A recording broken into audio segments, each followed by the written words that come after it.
outswinger or an in-swinger for AKFC. In-swinger intercepted there, but they get another strike, and nearly, it's still up in the air in a 50-50 ball, but just couldn't get anybody in that 6-yard box to strike it again. And here's another shot and a save.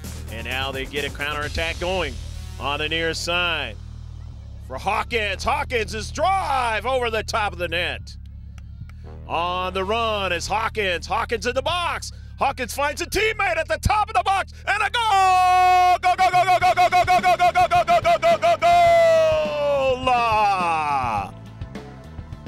1-0, the Calgary Blizzard with Kayla Cryer to put it in the top part, near side post, back of the net. Intercepted by Cadigan, but that ball still trickles over, and a service and a save!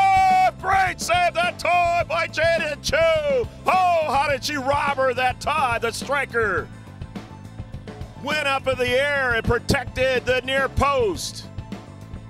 They get a touch now on a diagonal pass. A strike into the box now. Trying to get another subsequent strike, and they do!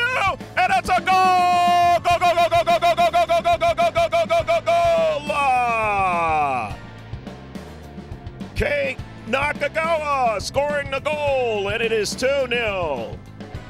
The orange and black, Nicole McMullen now sending that ball into the box. Finding a teammate there, she's free. And let's see, it's going to be a penalty shot.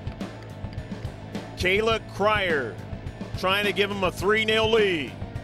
Can she do it? Cryer down low, and it is 3-0.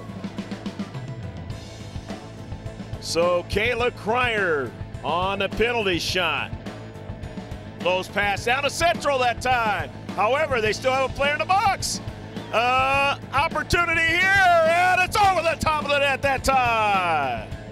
Carolyn Cox just couldn't bring it down enough that time. Otherwise, it would have been a 2-goal lead.